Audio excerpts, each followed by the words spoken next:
Alyssa Lamb. In February 2013, Alyssa Lamb, a student at the University of British Columbia in Vancouver, was reported missing. Her disappearance was widely reported, and interest in her case intensified on February the 14th, when police released CCTV footage of the last time Alyssa was seen. The footage you are watching comes from the Cecil Hotel's elevator and shows Alyssa exhibiting some very strange behaviour. She is seen entering and exiting the elevator multiple times, whilst talking and gesturing in the hallway outside. You can also see Alyssa trying to hide in the corner of the elevator. Who and what she was trying to hide from, we have no idea. The footage also appears to show that the elevator itself is malfunctioning, with the doors opening and closing multiple times, and even when Alyssa is in the elevator and has pressed the buttons, never actually leaving the floor that she is on.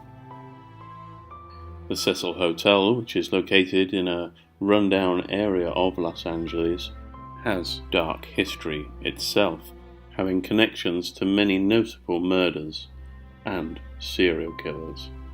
Elizabeth Short, the victim of the Black Dahlia murder, the city's best-known unsolved killing, supposedly made the Cecil her last stop before her death. The hotel was also used by Richard Ramirez, the Night Stalker, whilst he was still active. There have also been multiple suicides, one of which killed a pedestrian in front of the hotel. On February the 19th, staff investigating several complaints into problems with water pressure finally found Alyssa's body. Unfortunately, finding the body actually raised more questions than it provided answers. She was found naked in the Cecil Hotel's water tower on top of the roof, her clothes and belongings found floating alongside her. Police were unable to identify how Alyssa may have managed to get into the water tower. The stairs and the door to the roof were all locked and alarmed, and the covering for the water tower was said to take at least 2 people to move. There have been suggestions by some that an external fire exit may have been a possible route to get onto the roof, but this still doesn't answer how Alyssa managed to get into the water towers. Alyssa's death has been classed as a suicide by the police, with her bipolar being a major contributing factor. But many people still speculate that maybe a second person was present at Alyssa's death, and some have even theorized the paranormal or extraterrestrial involvement. Let me know in the comments below what you feel was responsible for Alyssa's death.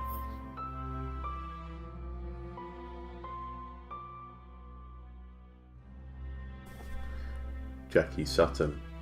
Jackie Sutton was a former BBC journalist who was working as the Iraq director for the Institute of War and Peace, which supports local journalism in countries affected by conflict. On October the 15th, 2015, she was found hanged in a bathroom stall of the Istanbul airport. Her death was ruled as suicide, but her friends continue to call for an investigation, as this apparent suicide does not fit Jackie's character. The reason given for Jackie's suicide was she missed her flight to northern Iraq and did not have the funds to purchase another ticket. Airport CCTV captured Jackie several times during the evening, but never looking distressed or panicked.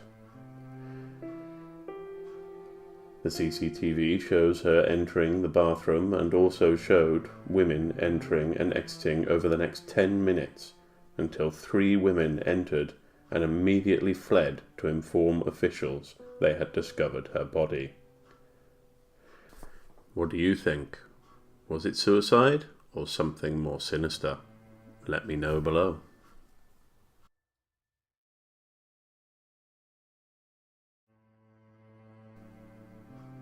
Lars Metank. On July the 6th, 2014, Lars Metank was holidaying in Golden Sands, Bulgaria.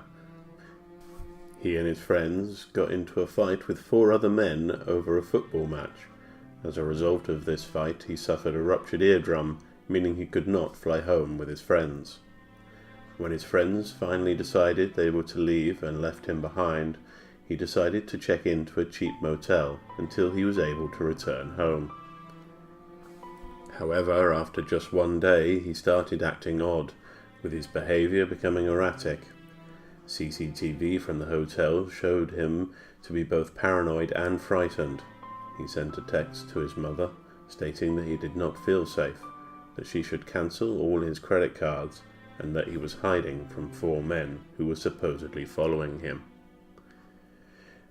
Lars was last seen at the airport, where he was captured by CCTV. The CCTV showed him apparently running away from something. Once outside, he can also be seen climbing a fence and running into a meadow, before disappearing into the woods. Lars has never been seen since. What do you guys think? Did the medication for his ear make him paranoid, or was something darker to blame?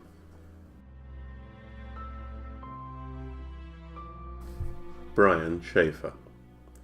Brian was a medical student at Ohio State University. On the 31st of March 2006, he went out with a friend, William Florence, to celebrate the start of spring break. Brian met Florence at 9 p.m. in the Ugly Tuna Bar in the South Campus Gateway Complex on High Street. The two friends then decided to go bar hopping, working their way down to the Arena District, where they met up with a friend of Florence's, Meredith Reed. They then decided to return to the Ugly Tuna. Shortly after midnight, once they had arrived, the three had become separated. Florence and Reed left the bar at 2 when it closed and awaited Brian. However, he never appeared. On reviewing the CCTV footage, Brian could be seen outside talking to 2 young women at around 1:50. He then says goodbye to the 2 women before re-entering the bar. He was not seen again. There is no footage of him leaving the bar, and the only other exit leads to a construction site that police believe would have been difficult to navigate even sober, let alone drunk. After an extensive search and pleas for information, no trace of Brian has ever been found. What do you think happened to Brian? Did he just disappear, or somehow manage to avoid the cameras? And if so, why? The Jameson family. The Jameson family disappeared on October the 8th, 2009. They had reportedly been looking to purchase a 42-acre plot of land about 30 miles from their home. Their locked truck was found just a few days later. In it was found their beloved dog, Maisie, who, although close to death through malnutrition, did manage to survive. Also inside the car was the family's mobile phones, the car keys, GPS, and $32,000 in cash. A huge search operation was mounted, but nothing was found. This is until November 2013, when a local hunter stumbled across 3 skeletal remains, which were later identified as the Jameson family. Although no cause of death could be concluded, it is believed they died within hours of their disappearance. CCTV of the Jamesons loading their truck shows them in a trance-like state, fueling theories they were high on crystal meth, or possibly even dealing drugs. It is also reported that Bobby, the father of the Jameson family, had spoken to his pastor in the days before they disappeared, stating that they had been seeing spirits in their home and he had purchased a satanic Bible. So what was behind the deaths? A drug deal gone bad? Or was the devil to blame? Let me know your theories below.